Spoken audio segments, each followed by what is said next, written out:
तो कल की मूवी को रिलीज़ होने में 1 वीक से भी कम है और अभी उसका एक और ट्रेलर आ गया है, तो आज हम उसके ही बारे में बात करेंगे। जहाँ पे पहले हम इस ट्रेलर के बारे में बात करें तो इस ट्रेलर में भी हमें ट्रेलर 1 के ही सीन्स दिखाए गए हैं, बस उनके जो आगे पीछे वाले सीन है वही दिखाए गए हैं और उसकी वजह से ये ट्रेलर जो है वो भी ज़्यादा चीज़ें रिवील नहीं करता है मूवी के बारे में। पर हाँ, ट्रेलर 1 से तो ज़्यादा ही चीज़ें रिवील कर दी है इन्होंने और मैं उसके बारे में ही बात करने वाला हूँ। जहाँ पे हम बात करें तो ये ट्रेलर को हमें 2 टाइमलाइन में दिखाया गया था, जहाँ पे एक टाइमलाइन जो है वो महाभारत वाली है और एक टाइमलाइन जो है वो फ्यूचर वाली है। जहाँ पे मैं बात करूँ तो इस मूवी में हमें जो महाभारत के सीन्स देखने मिलेंगे वो अश्वत्थामा के पॉइंट ऑफ व्यू से देखने मिलेंगे। तो यहाँ पे हमें ज़्यादातर कैरेक्टर तो देखने नहीं मिलेंगे, बस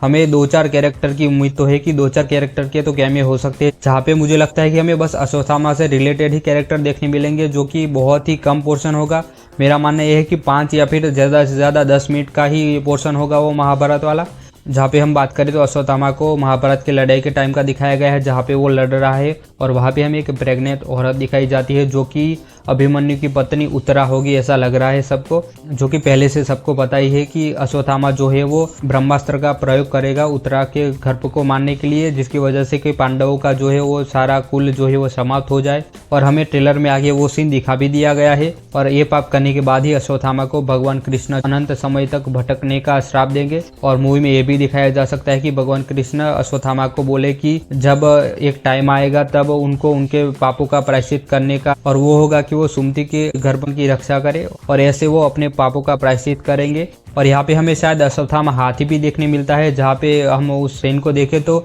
वहाँ पे अश्वत्थामा को कोई बहुत ज़ोर से धक्का मारता है और वो जो है वो बहुत सारे सिपाहियों से जाके टकराता है और फिर हाथी से जाके टकराता है और हाथी भी जो है वो भी स्लिप खा के आगे चला जाता है। तो वो कोई पावरफुल कैरेक्टर ही होगा और मुझे लगता है कि वो जो है वो भीम का कैरेक्टर होगा। बाकी देखते हैं कि मूवी में कौन होता है वो कैरेक्टर। अब बात करें हम फ्यूचर के टाइमलाइन की, तो फ्यूचर की टाइमलाइन के जो सीन्स है ट्रेलर में वो शुरू होते हैं संबाला से, जहाँ पे हमें देखने मिलता है कि एक बहुत बड़ा पेड़ है जो कि सूख चुका है और वहाँ पे संबाला में बहुत सारे लोग भी रह रहे हैं और वो एकदम पहाड़ों के बीच में वाली जगह है, जहाँ पे बाहर से कोई जल्दी आ जा नहीं सकता होगा और यहाँ संबाला के रहने वाले लोग जिनको रेबल्स बुलाया जाता है वही बस आ जा सकते होंगे। तो इस तरह ये लोग जो है वो दुनिया से छुपे हुए हैं और वो यहाँ पे भगवान की पूजा अर्चना भी करते हैं, जो कि बाहर की दुनिया में अब खत्म हो चुका है। बाहर कोई भी भगवान को मानता नहीं है, कई लोगों को तो पता भी नहीं होगा कि भगवान जैसी कोई चीज़ होती है या नहीं होती है। पर यहाँ पे जो लोग हैं वो पूरी तरह से मानते हैं कि भगवान होते हैं और वो होप लगाए बैठे होंगे कल की अवतार की।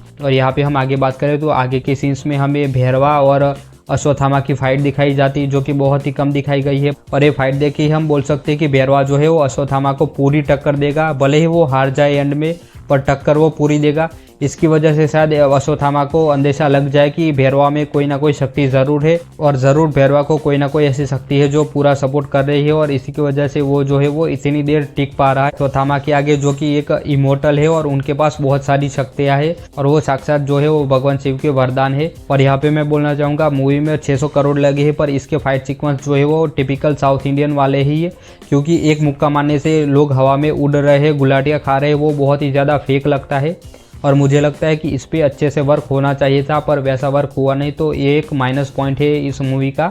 जो कि मुझे लगता है कि मूवी में भी हमें ऐसा ही दिखाया जाएगा। और अश्वत्थामा की बात करें तो अश्वत्थामा किसी तरह भैरवा को हरा के सुमति को यहाँ से लेके वो संबाला लेके जाएंगे और सुमति के संबाला जाने के साथ ही वहाँ पे बारिश शुरू हो जाएगी और ये जो बारिश है वो एक तरफ से होप की निशानी होगी संबाला के लोगों के लिए, क्योंकि इस दुनिया में बारिश बहुत कम होती है और यहाँ पे ज़्यादातर चीज़ें जो है वो सूख चुकी है और पानी तो बहुत ज़्यादा कम है इस दुनिया में। तो यहाँ पे हमें इतना तो पता चलता है कि दीपिका पादुकोण के गर्भ में भगवान कल्कि होंगे और उसी की वजह से और उन्हीं की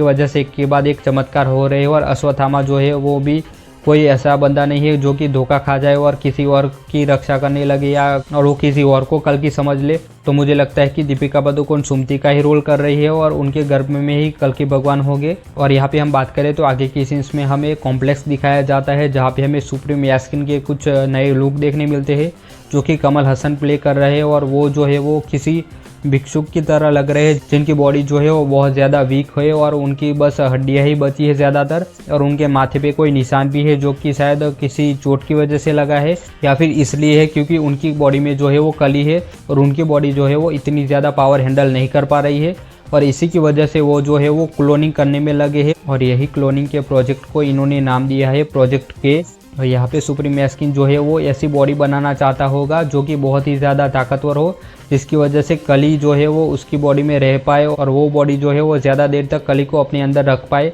और यहाँ पे हमें ट्रेलर के एंड में भैरवा दिखाया जाता जो कि बुज्जी को अपग्रेड करके आया है और वो जो है वो संभाला में आया है सुमति को लेने के लिए, क्योंकि उसको कैसे भी करके कॉम्प्लेक्स जाना ही है। और यहाँ पे वो अश्वत्थामा को हराने के लिए बुज्जी को अपग्रेड करके आया है। तो यहाँ पे जो फाइट होगी उसमें शायद प्रभास को नुकसान हो या फिर पे जो भैरवा का कैरेक्टर है वो शायद किसी तरह जीत जाए या फिर किसी तरह सुप्रीम मैस्किन के लोगों के हाथ में सुमति लग जाएगी। और यहाँ पे जो है वो कुछ अनएक्सपेक्टेड चीज़ें भी होगी जहाँ पे उनके घर को मार भी दिया जा सकता है। और यहाँ पे प्रभास ही किसी तरह कल्कि भगवान को प्ले करेंगे। ये कैसे होगा इसके लिए तो बहुत थियरी चल रही है मार्केट में, जो कि मैं अभी नहीं बताना चाहूँगा क्योंकि वीडियो बहुत ज़्यादा लंबा हो जाएगा। तो उसके लिए हम एक और वीडियो बना लेंगे। पर इसका एक सबसे बड़ा रीज़न ये है कि 600 करोड़ की मूवी में कोई किसी को साइड एक्टर बनने के लिए तो लेगा नहीं। और प्रभास के कैरेक्टर भैरवा के बहुत सारे ऐसे रेफरेंस दिखाए गए हैं जहाँ पे लगता है कि वो ही कल्कि भगवान होंगे। तो आपको कैसा लगा ट्रेलर और आपको क्या लगता है कि इस मूवी में कल्कि भगवान का रोल कौन प्ले कर रहा है, और आप ये मूवी देखने वाले हो या नहीं देखने वाले हो कमेंट सेक्शन में ज़रूर बताइए। तब तक मैं मिलता हूँ आप सबसे नेक्स्ट वीडियो में, तब तक के लिए सी यू एट द मूवीज़।